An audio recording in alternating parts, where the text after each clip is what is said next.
Assalamualaikum, selamat datang ke Omar Didik bagi subjek Reka Bentuk dan Teknologi tingkatan 1. Untuk hari ini kita akan masuk subtopik yang ke-6 dalam bab Project Brief. Objektif pembelajaran kita hari ini adalah kita akan membina mockup ataupun model berdasarkan Project Brief.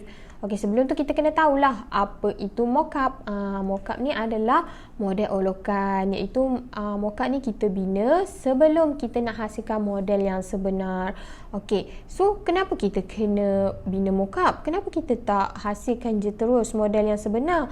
Sebab daripada mockup ni lah, kalau awak buat mockup terlebih dahulu, mockup ni akan memberikan gambaran awal produk awak. Contohnya dari segi keseimbangan rupa, bentuk, warna dan juga ergonomi yang awak letakkan pada produk awak. Okey, di mana mockup ni kita ada dua saiz lah, sama ada nak ikut saiz yang sebenar ataupun tanpa ukuran yang sebenar. Kalau awak nak bina mockup mengikut saiz yang sebenar, kena pastikanlah produk awak tu adalah produk yang bersaiz kecil. Kalau saiz kecil, kita gunakan saiz yang sebenar. Kalau awak nak bina mockup tanpa ukuran yang sebenar, produk awak tu adalah produk yang bersaiz besar. Contohnya kalau mengikut saiz sebenar ni, contohnya macam kasut ke kamera, iaitu produk sebenar tu adalah produk yang kecil, kan? Ini adalah contoh di mana kita gunakan mockup mengikut saiz sebenar. Okey, yang kedua adalah tanpa ukuran sebenar, iaitu kalau kita nak bina kalau produk kita tu adalah produk yang bersaiz besar, kita gunakan saiz tanpa ukuran yang sebenar. Contohnya macam ni. Contohnya macam radio, kipas, rumah. Itu adalah kita gunakan saiz mockup yang tanpa ukuran yang sebenar. Contohnya macam rumah ni. Rumah sebenarnya rumah ni adalah rumah yang rumah besar, kan? Jadi disebabkan kita nak buat mockup, kita kena gunakan ukuran yang bukan ukuran yang sebenar. Kita gunakan ukuran yang lebih kecil lah, macam tu. Okey, itu adalah mockup. Okey, kita tengok pula bahan-bahan apa yang digunakan dalam kita nak membina mockup ni, iaitu kita gunakan bahan yang mudah dibentuk lah. Contohnya macam dawai kasar. Dawai kasar ni dia nipis je, senang je nak bentuk. Polystyrene. Polystyrene ni yang warna putih, yang macam gabus-gabus tu, kan?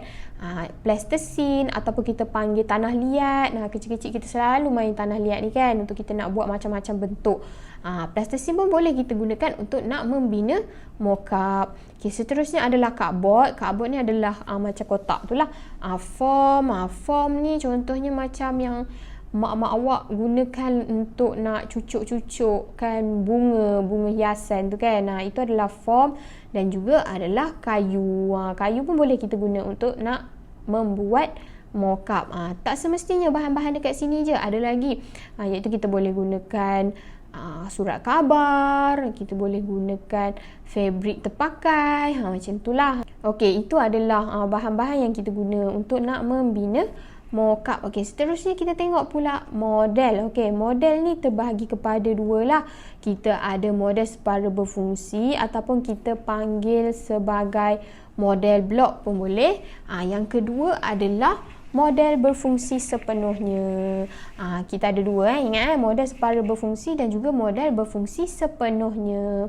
Okey, kita tengok dari segi saiz terlebih dahulu. Okey, kalau saiz model separa berfungsi ni macam mana? Okey, untuk saiz model separa berfungsi ni adalah selalunya lah kita hasilkan secara berskala ataupun saiz sebenar. Contohlah awak nak bina kipas. Okey, kipas kan besar. Jadi kalau awak punya model separa berfungsi ni, kita boleh bina secara berskala. Contoh kipas besar, kan? Kipas contohnya skalanya adalah 100/100.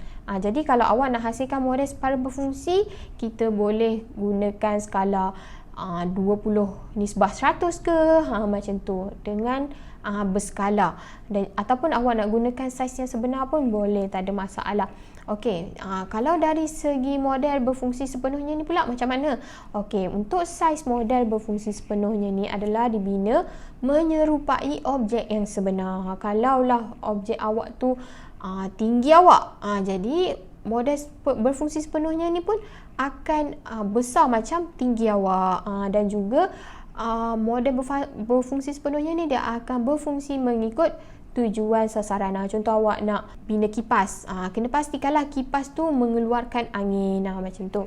Okey, kita tengok dari segi bahan kedua-dua model yang digunakan adalah untuk model separa berfungsi ataupun model blok, kita tak semestinya kita gunakan bahan yang sebenar. Model separa berfungsi ni ada beberapa komponen sahaja yang berfungsi mengikut produk yang sebenar. Contohlah kita nak bina kipas tadi kan. Okey, contoh kita nak bina kipas untuk model separa berfungsi. So contohnya kita buatlah kaki kipas tu diperbuat daripada karbon, kemudian bilah kipas tu kita gunakan plastik, bilah yang betul. Itu adalah contoh model separa berfungsi. Ada komponen yang tak berfungsi, ada komponen yang berfungsi. Okey, kalau model berfungsi sepenuhnya ni adalah 100% kita gunakan bahan dan juga kaedah cantuman yang sebenar. Okey, seterusnya kita tengok pula dari segi contoh kedua-dua model ni. Ini adalah contoh model separa berfungsi, iaitu ini adalah mesin jahit.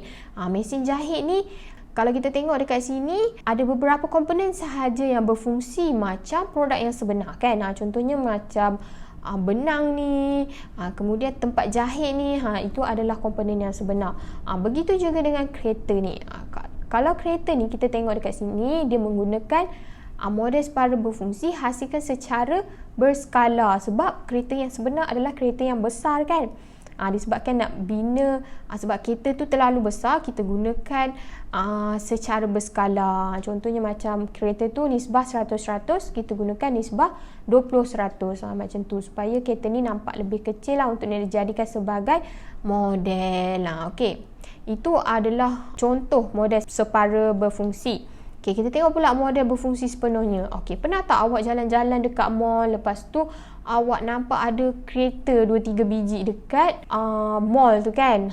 So kenapa kereta tu ada dekat tengah-tengah mall? Itu adalah sebenarnya model berfungsi sepenuhnya. Contoh macam dekat dalam gambar ni, ada letakkannya satu-satu kereta, di mana pelanggan ni dia boleh tengok macam mana fungsi kereta tu, macam mana bentuk kereta tu. Itu adalah model berfungsi sepenuhnya. Kalau awak nak naik waktu tu pun kereta tu boleh dihidupkan. Okey, itu adalah model berfungsi sepenuhnya. Okey, kita masuk kepada alatan dan juga bahan untuk cantuman mockup ataupun model. Okey, ada beberapa bahan dan juga alatan lah yang digunakan.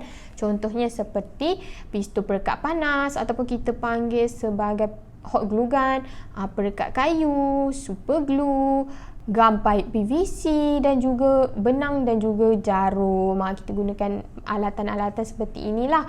Okey, kita tengok satu persatu terlebih dahulu. Okey, pistol perekat panas ataupun hot glue gun.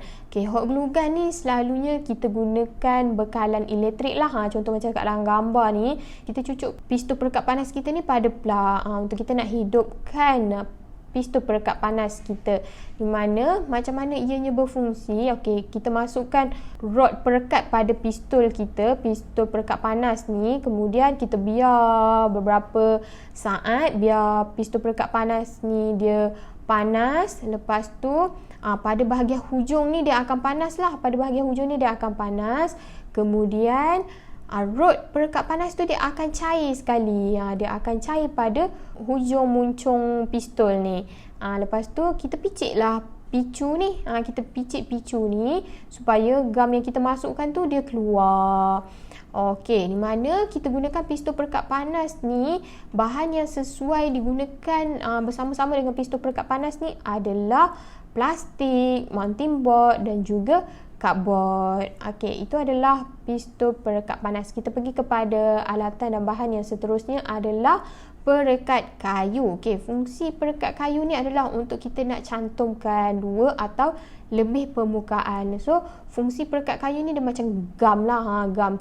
Kalau gam, mestilah kita nak cantumkan kan. Tak adalah kita letak dekat situ, lepas tu kita biar. Kita mestilah nak cantumkan dengan bahagian yang lain. So kalau ini adalah perekat kayu, so gunanya untuk kayu lah. Benda-benda bahan-bahan yang berunsurkan kayu, di mana jenis perekat kayu ni ada macam-macam. Kita ada UF, MF, PF dan juga PRF.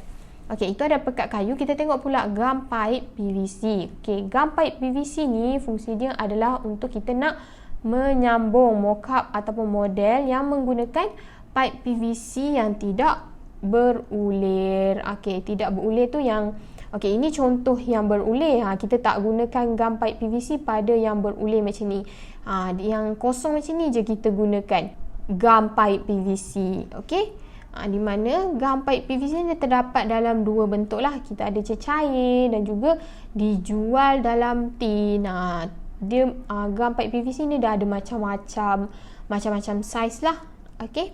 Seterusnya adalah super glue. Okey, super glue ni adalah bahan yang paling popular lah kita gunakan untuk nak cantum. Kenapa? Sebab super glue ni dia merekat dengan sangat kuat. Dan juga kita gunakan super glue ni untuk kita nak mencantum juga.